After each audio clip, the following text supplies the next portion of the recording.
Hello dears, 9ാം ക്ലാസ്സിലാണ് നമുക്ക് ആദ്യമായിട്ട് 80 മാർക്കിൻ്റെ പരീക്ഷ എഴുതാനുള്ളത്. മാത്സിൽ 80 മാർക്കിൻ്റെ എക്സാമാണ് നമുക്ക് എഴുതാനുള്ളത്.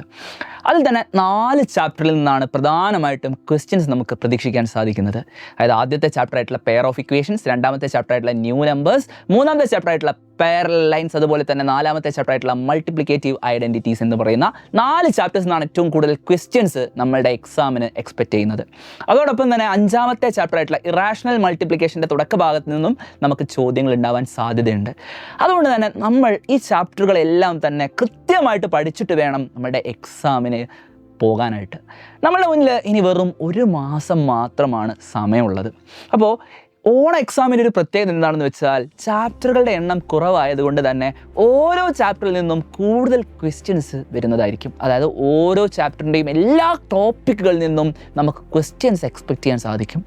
സോ നമ്മൾ ഓരോ ചാപ്റ്ററിലെയും ഓരോ കോൺസെപ്റ്റും മനസ്സിലാക്കിക്കൊണ്ട് അതിൽ നിന്ന് ചോദിക്കാനിടയുള്ള മുഴുവൻ ചോദ്യങ്ങളും ചെയ്ത് പ്രാക്ടീസ് ചെയ്ത് പഠിച്ചു പോയാൽ മാത്രമാണ് മാത്സ് പോലെ ഒരു സബ്ജക്റ്റിൽ 2.5 മണിക്കൂർ കൊണ്ട് ടൈം മാനേജ് ചെയ്ത് 80 മാർക്കിൻ്റെ ക്വസ്റ്റ്യൻസിനെ ഏറ്റവും നന്നായിട്ട് എഴുതാൻ നിങ്ങൾക്ക് സാധിക്കുക. അതിന് നമ്മൾ കൃത്യമായിട്ട് തന്നെ പഠിക്കേണ്ടതുണ്ട്. ആ പഠിക്കുക എന്ന് പറയുന്ന ശീലം നമ്മൾ ഇപ്പോഴേ ഡെവലപ്പ് ചെയ്ത് തുടങ്ങേണ്ടതുണ്ട്. അല്ലാതെ നമ്മുടെ പരീക്ഷയുടെ ഒരു 2 ദിവസം മുമ്പ് അല്ലെങ്കിൽ തലേ ദിവസം മാത്രം പഠിച്ചിട്ട് അങ്ങ് A+ നേടിക്കളയാം എന്ന് നിങ്ങൾ വിചാരിക്കരുത്. കാരണം ഇത്രയും അധികം ചാപ്റ്ററുകൾ പഠിക്കാനുള്ളത് കൊണ്ട് തന്നെ 4 ചാപ്റ്റർ എന്ന് പറയുന്നത് നിങ്ങളെ സംബന്ധിച്ചൊരു വലിയ എണ്ണം തന്നെയാണ്. കാരണം ആ ചാപ്റ്ററിൻ്റെ എല്ലാ ഭാഗത്തു നിന്നും നമ്മളുടെ ഓണം എക്സാമിന് ചോദ്യങ്ങൾ ഉണ്ടാകും. അപ്പോൾ നമ്മൾ ചെയ്യേണ്ടത് എന്താണെന്ന് വെച്ചാൽ അവസാനത്തേക്ക് കൂട്ടി വെക്കാതെ ഇപ്പോഴേ പഠിച്ചു തുടങ്ങേണ്ടതുണ്ട്. ഇപ്പോഴേ ഓരോ ചാപ്റ്ററുകളായിട്ട് പഠിച്ചുകൊണ്ട് കോൺസെപ്റ്റുകൾ മനസ്സിലാക്കി അതുമായി ബന്ധപ്പെട്ട ചോദ്യങ്ങൾ ചെയ്ത് പ്രാക്ടീസ് ചെയ്ത് തന്നെ പഠിക്കേണ്ടതുണ്ട്. അതിന് നിങ്ങൾ കേവലം ക്ലാസ്സുകൾ, അതായത് പാസീവായിട്ട് ക്ലാസ് കണ്ടാൽ പഠിക്കാൻ കഴിയുന്ന ഒരു സബ്ജക്റ്റ് അല്ല മാത്സ് എന്ന് പറയുന്നത്.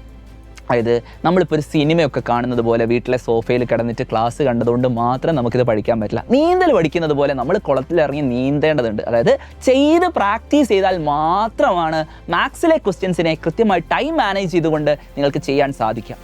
അതിന് നമ്മൾ ചെയ്യേണ്ടത് എന്താണെന്ന് വെച്ചാൽ ഒരു ടോപ്പിക്കിൻ്റെ ക്ലാസ് കണ്ട ശേഷം അതിൽ നിന്നുള്ള ചോദ്യങ്ങൾ എടുത്തിട്ട് സ്വന്തമായിട്ട് അത് ചെയ്യാൻ പറ്റുന്നുണ്ടോ, അതായത് മുൻവർഷ ചോദ്യങ്ങളായിക്കോട്ടെ അതുപോലെ തന്നെ നമ്മളുടെ ടെക്സ്റ്റ് ബുക്കിലുള്ള ചോദ്യങ്ങളായിക്കോട്ടെ, ഇത് കൃത്യമായിട്ട് ചെയ്യാൻ പറ്റുന്നുണ്ടോ. ഒരു ബ്ലാങ്ക് A4 ഷീറ്റോ അല്ലെങ്കിൽ ഒരു പേപ്പറോ എടുത്തിട്ട് നമ്മുടെ ക്വസ്റ്റ്യൻസിലുള്ള ചിത്രങ്ങൾ നമുക്ക് സ്വന്തമായിട്ട് വരയ്ക്കാൻ പറ്റുന്നുണ്ടോ. വരയ്ക്കാനുള്ള ഒരുപാട് ചോദ്യങ്ങൾ പാരലൽ ലൈൻസ് എന്ന് പറയുന്ന ചാപ്റ്ററിൽ നമുക്ക് പഠിക്കാനുണ്ട്.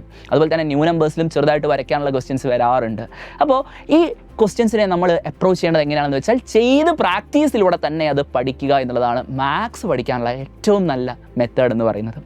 അതായത് കോൺസെപ്റ്റ് മനസ്സിലാക്കുക, ആ കോൺസെപ്റ്റ് മനസ്സിലാക്കുന്നതിൻ്റെ കൂടെ തന്നെ നിങ്ങൾ എന്താക്കുക, അതിലെ ചോദ്യങ്ങൾ സ്വന്തമായിട്ട് ചെയ്ത് പഠിക്കുക. അല്ലാതെ നിങ്ങളൊരു ടീച്ചറിൻ്റെ ക്ലാസ് കാണുന്നു, ഇപ്പോൾ എൻ്റെ ക്ലാസ് കാണുമ്പോൾ ഓക്കെ സാറ് പറയുന്ന എല്ലാം ഞങ്ങൾക്ക് മനസ്സിലാവുന്നുണ്ടെന്ന് വിചാരിക്കും. പക്ഷേ പരീക്ഷാ ഹാളിൽ നിന്ന് ക്വസ്റ്റ്യൻ വരുന്ന സമയത്ത് നിങ്ങൾക്ക് എഴുതി തുടങ്ങും മക്കളെല്ലാവരും. പക്ഷേ ഒരു സ്റ്റെപ്പ് എത്തുമ്പോൾ നിങ്ങൾ സ്റ്റെക്കായി പോകും. സാർ, ഞാൻ സാറിൻ്റെ ക്ലാസ് ഒക്കെ കണ്ടിരുന്നു, പക്ഷേ പരീക്ഷ ചെയ്തപ്പോൾ എനിക്ക് കൃത്യമായിട്ട് എഴുതാൻ പറ്റിയില്ല എന്ന് പല കുട്ടികളും പറഞ്ഞിട്ടുള്ളത് അവർ ചെയ്ത് പ്രാക്ടീസ് ചെയ്യാത്തത് കൊണ്ട് മാത്രമാണ്. നേരെ മറിച്ച് നിങ്ങൾ എൻ്റെ കൂടെ തന്നെ, അല്ലെങ്കിൽ ഞങ്ങൾ 3 പേരാണ് നിങ്ങളെ മാത്സ് പഠിപ്പിക്കാനുള്ളത്. ഞാനുണ്ട്, ഷാഹിദ് സാറുണ്ട്, അതുപോലെ തന്നെ വൈശാഖ് സാറും ഉണ്ട്. അപ്പോൾ ഞങ്ങൾ 3 പേരുടെയും ക്ലാസ്സുകൾ കാണുന്നതിൻ്റെ കൂടെ തന്നെ ഞങ്ങൾ ചെയ്യുന്ന ഓരോ ചോദ്യവും നിങ്ങൾ സ്വന്തമായി ചെയ്ത് പ്രാക്ടീസ് ചെയ്ത് തന്നെ പഠിക്കേണ്ടതുണ്ട്. ടെക്സ്റ്റ് ബുക്കിലുള്ള ഓരോ ക്വസ്റ്റ്യനും നമുക്ക് ചെയ്ത് പ്രാക്ടീസ് ചെയ്ത് പഠിക്കേണ്ടതുണ്ട്. അപ്പോൾ സാർ, ഞങ്ങളുടെ കയ്യിൽ ടെക്സ്റ്റിലെ എല്ലാ ആക്ടിവിറ്റി ക്വസ്റ്റ്യൻസിൻ്റെയും സൊല്യൂഷൻ ഇല്ല സാർ, എന്ത് ചെയ്യും എന്നുള്ള പേടിയൊക്കെ നിങ്ങൾക്ക് പലർക്കും ഉണ്ടാകും. അല്ലെങ്കിൽ സാർ, സ്കൂളിലെ നോട്ടൊന്നും ഞാൻ അങ്ങനെ കംപ്ലീറ്റ് ആക്കിയിട്ടില്ല എന്നുള്ള ഒക്കെ പ്രയാസങ്ങൾ മക്കൾക്ക് ഉണ്ടാകും. പക്ഷേ നിങ്ങളോട് എനിക്ക് പറയാനുള്ളത്, നിങ്ങൾ നമ്മുടെ നിഞ്ച ബാച്ചിൽ ജോയിൻ ചെയ്യുകയാണെങ്കിൽ ഓരോ ചാപ്റ്ററിൻ്റെയും കൃത്യമായിട്ടുള്ള ക്ലാസ്സുകൾ റെക്കോർഡഡായിട്ടും ലൈവുകളായിട്ടും നമ്മുടെ ബാച്ചിനകത്തുണ്ട്. ആ ക്ലാസ്സുകൾ കണ്ടു കഴിഞ്ഞാൽ നിങ്ങൾക്കിപ്പോൾ ക്ലാസ് മുഴുവനായിട്ട് എടുത്ത് കാണേണ്ട ആവശ്യം പോലും വരില്ല. നിങ്ങൾക്കിപ്പോൾ ഒരു ചാപ്റ്റർ, നിങ്ങൾ ഓൾറെഡി പഠിച്ച ഒരു ചാപ്റ്റർ ആണെന്ന് വിചാരിക്കുക, പെയർ ഓഫ് ഇക്വേഷൻസ്. ആ ചാപ്റ്ററിൻ്റെ നോട്ട്സ് നിങ്ങൾക്ക് സൈഡിലായിട്ട് കാണാൻ പറ്റും. ഓരോ ക്വസ്റ്റ്യൻസ് എടുക്കുക, സ്വന്തമായിട്ട് ചെയ്ത് നോക്കുക. എന്നിട്ട് നിങ്ങൾക്ക് സൊല്യൂഷൻ വേണമെങ്കിൽ എന്താക്കാം, നമ്മുടെ നോട്ട്സിൽ നോക്കിയാൽ കിട്ടും. ഇനി അതല്ല, നിങ്ങൾക്ക് ക്ലാസ്സിൽ ആ ഭാഗത്ത് ഏതെങ്കിലും ഒരു സ്റ്റെപ്പിൽ നിങ്ങൾക്ക് സംശയമുണ്ട്, അപ്പോൾ നിങ്ങൾക്ക് ക്ലാസ് എടുത്ത് കാണാം. ഈ രീതിയിൽ വളരെ എഫക്റ്റീവായിട്ട് പഠിക്കാൻ നിങ്ങളെ സൈലത്തിൻ്റെ ആപ്പ് സഹായിക്കും.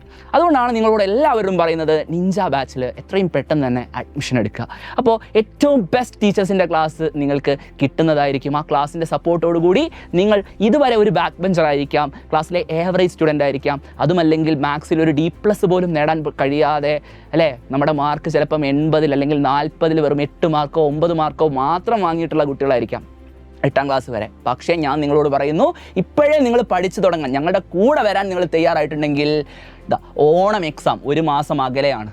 ആ ഒരു മാസം ഉണ്ടല്ലോ എന്ന് വിചാരിച്ചിട്ട് പഠിക്കാതിരിക്കുകയല്ല, ഈ 1 മാസം ഏറ്റവും കൃത്യമായിട്ട് നിങ്ങൾ പഠിക്കാൻ തയ്യാറാവുകയാണെങ്കിൽ, നമ്മൾ ഒരുമിച്ച് പഠിക്കുകയാണെങ്കിൽ നമുക്ക് വരാൻ പോകുന്ന ഓണം എക്സാമിൽ 9ാം ക്ലാസ്സിലെ മാത്സിൽ 80 മാർക്കോട് കൂടി, ഫുൾ മാർക്കോട് കൂടി തന്നെ A+ സ്വന്തമാക്കാൻ പറ്റും.